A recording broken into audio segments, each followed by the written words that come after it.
salaamaaleykum góor gi tur bi naka la. Alaaji Suluxu Njaay la booy.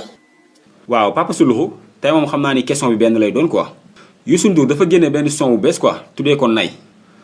voilà maanaam daal góor warul nay quoi léegi yow d'accord nga ci loolu wala. mais booy Youssou Ndour a parfaitement raison góor loxo bi dafa war a gaaw warul di yox yoxi de.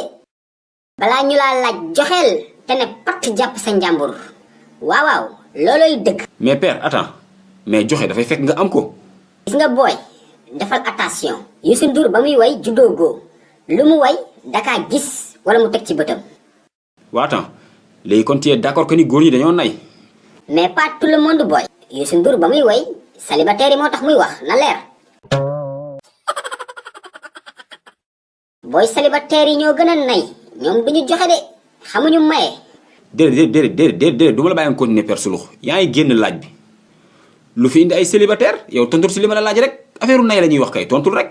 booy yaa ngi mer de yaa ngi gis sa bopp dafa mel ni célibataire nga de way sama ndey taj naa fi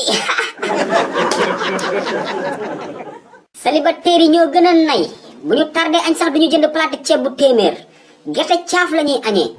booy maa ko wax Youssou Ndour a parfaitement raison góor du nay vive les femmes femmes ni femmes noires femmes africaines.